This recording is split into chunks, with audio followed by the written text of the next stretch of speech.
नमस्कार साथियों, बहुत बहुत स्वागत है आपका आपके ही चैनल आनंद पथ में। और मैं स्वामी तपन। क्रोध हमारे जीवन का एक अभिन्न पहलू। बच्चा हो या बड़ा, सभी इससे कहीं ना कहीं पीड़ित है। हमारे जीवन की दिनचर्या हो गई है, सुबह से लेकर शाम तक हम लोग ऑफिस जाते हैं, बच्चे स्कूल जा रहे हैं, कहीं भी जाते हैं कोई ना कोई ऐसी बात छिड़ जाती है।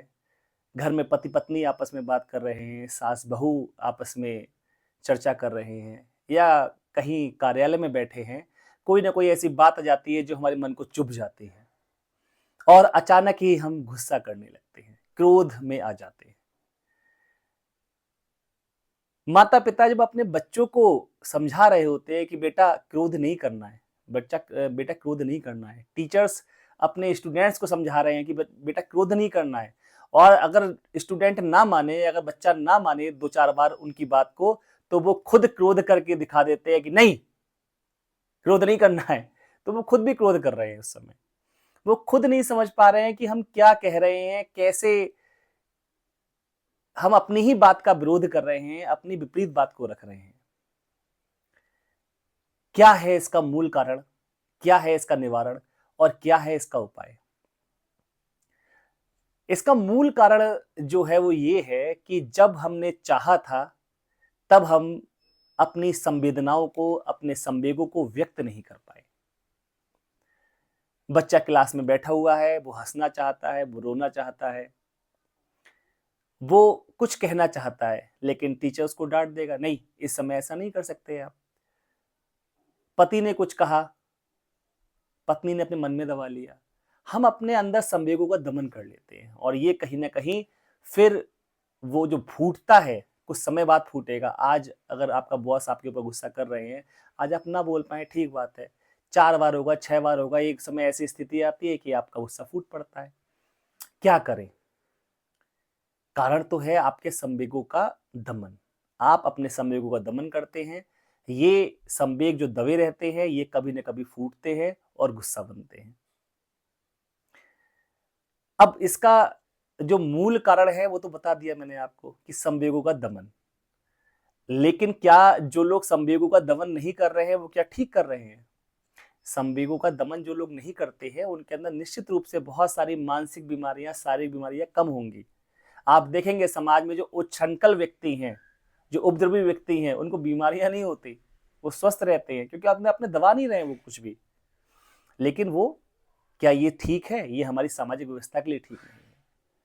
तो क्या कुछ ऐसा करें हम कि हमारा क्रोध भी विसर्जित हो जाए और समाज को कोई हानि भी ना हो, हमारा शरीर भी स्वस्थ रहे, हमारा मन भी स्वस्थ रहे, हमारे रिश्ते भी स्वस्थ रहे, सब कुछ ठीक रहे। यही घटना अगर जापान में घटेगी कि एक बच्चा क्रोध कर रहा है और उसको टीचर समझाएगा या उसके माता पिता उसको समझाएंगे, तो उससे ये नहीं कहेंगे कि तुम क्रोध नहीं करो, वो कुछ दूसरी ही बात उससे कहते हैं। और देखेंगे आप कि जापान और उत्तरी कोरिया इत्यादि जो देश हैं, वहां पर लोगों की जीविका अधिक है, लोगों की आयु अधिक है, वो 100 साल से ऊपर जीते हैं। क्रोध उनके पास नहीं है, चेहरे पर एक प्रसन्नता का भाव देखने को मिलता है आपको। वहां सबसे कम क्रोध का रेट है। ये सर्वे भी हो चुका है कि सबसे कम क्रोध करने वाला देश अगर कोई है तो जापान है। क्या कुछ ऐसा सिखाया वहां जा रहा है? जी हाँ, तो मैं आपको बताना चाहता हूं कि वहां सिखाया जा रहा है कि जब भी आपको क्रोध आए, तो आपको क्रोध पर नियंत्रण नहीं करना है। क्यों नहीं करना है? क्योंकि क्रोध हुआ या विचार हुआ, इन पर आपका नियंत्रण है ही नहीं।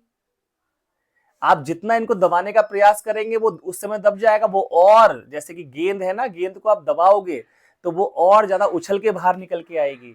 वही स्थिति होती है, आपने इसको दबाया तो ये बाहर निकल के आएगा।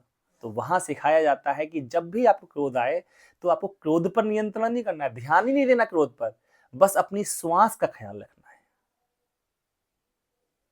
बस अपनी श्वास का ख्याल रखना है।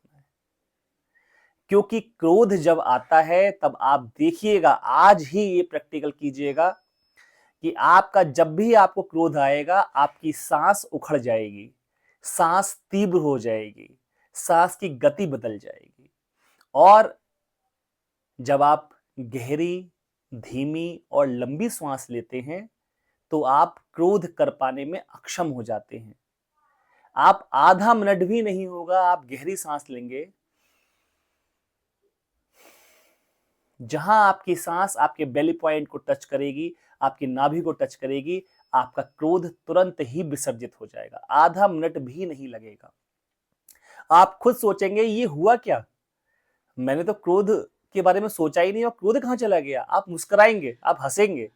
आज आपकी पत्नी जब आपके ऊपर नाराज हो रही हो सुबह सुबह नहाते हुए, या आपके टीचर आपके ऊपर नाराज हो रहे हो, अगर आप स्टूडेंट हैं, अगर ऑफिस में आप हैं और बॉस आपके ऊपर नाराज हो रहे हो, या कलीग आपकी बात ना मान रहे हो, आप कुछ मत कीजिएगा। 2-4 बार गहरी सांस लीजिए। आधा मिनट का खाली ये प्रयोग, खाली खड़े खड़े उनके सामने ही बात करते रहें, गहरी सांस लेते रहें और देखेंगे आप कि क्रोध करना मुश्किल पड़ जाएगा। आप क्रोध नहीं कर पाएंगे। आपके चेहरे पर एक प्रसन्नता का भाव आ जाएगा। बुद्ध के चेहरे पर जो प्रसन्नता का भाव है वो अनापानसति का भाव है। जो गहरी सांस है वो आपके जीवन में उन तलों को छूती है कि जहां पर सिर्फ और सिर्फ शांति की ही तरंगे हैं। वहां पर क्रोध आता ही नहीं, वहां चिंता आती ही नहीं, वहां वैमनस्य आता ही नहीं। तो आज जो मैं आपको सूत्र यहां दे रहा हूं, ये कोई नया सूत्र नहीं है। भगवान गौतम बुद्ध ने इसका प्रयोग किया, भगवान कृष्ण ने इसका प्रयोग किया, महर्षि पतंजलि इसका प्रयोग करते हैं, महावीर ने इसका प्रयोग किया।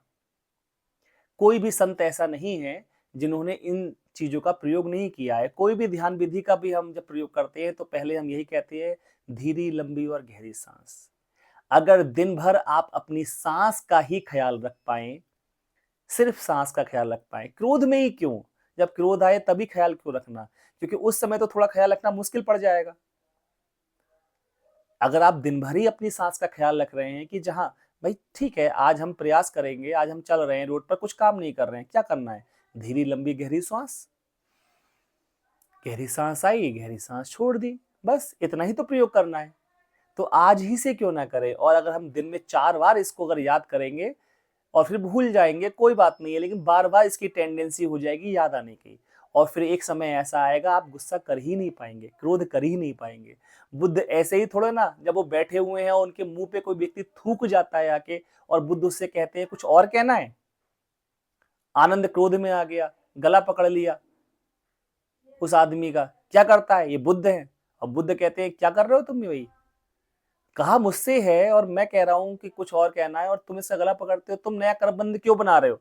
मेरा कर्म बंध था कभी का, तो मैं तो इसका इंतजार करता था ये आए और ऐसा घटना करे, लेकिन तुम ऐसा क्यों कर रहे हो। तो इतने शांत बुद्ध जैसे व्यक्ति, उनके चेहरे पे कोई ऐसा थूक जाए, और ये है इसी कारण से है कि वो अपनी विशेष सांस का प्रयोग कर रहे हैं, विशेष श्वास का प्रयोग कर रहे हैं, धीरी, लंबी और गहरी सांस। तो आज से जब भी आपको क्रोध आए, आपको क्रोध को नहीं रोकना, आपको ध्यान ही नहीं देना क्रोध पर। आपकी पत्नी आप पर क्रोध करे या कोई और, या पति आपके ऊपर क्रोध कर रहे हो, या बच्चे या बड़े, कोई भी हो, आपको कुछ नहीं करना है, सिर्फ और सिर्फ धीरी, लंबी और गहरी सांस। और अद्भुत प्रयोग है, आप 5 से 10 ही गहरी सांस ले पाएंगे और देखेंगे छू मंतर क्रोध गायब हो जाता है।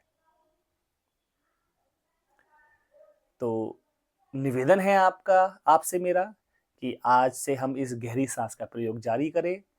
दिन भर में भी जब भी आपको याद आ जाए गहरी सांस लेते रहे, और जब भी क्रोध आए तो आप देखिए आपकी सांस की गति बदली है या नहीं बदली।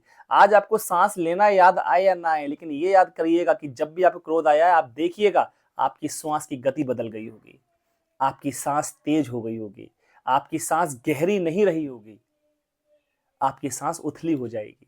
और जो ही ये याद आपको याद आएगा कि हाँ मेरी सांस तो उथली हो गई है, मेरी सांस तो तेज हो गई है, तुरंत ही आप गहरी सांस लीजिए,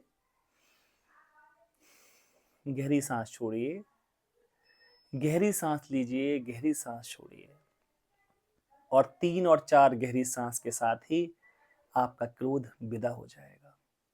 ये इतना सुंदर सूत्र है, इसके ऊपर कई ध्यान विधियां भी इसके ऊपर चल रहे हैं।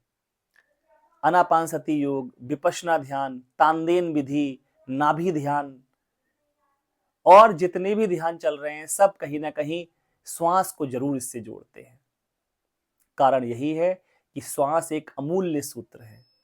तो आज से आप अपनी श्वास का ख्याल रखेंगे, अपने श्वास के साथ अपने क्रोध, अपनी चिंताओं को, अपने वैमनस्य को दूर करेंगे, ऐसा मुझे आशा ही नहीं पूरी अपेक्षा है। आपका मंगल हो, आपका कल्याण। बहुत बहुत धन्यवाद। आनंद पथ से मैं स्वामी तपन। नमस्कार।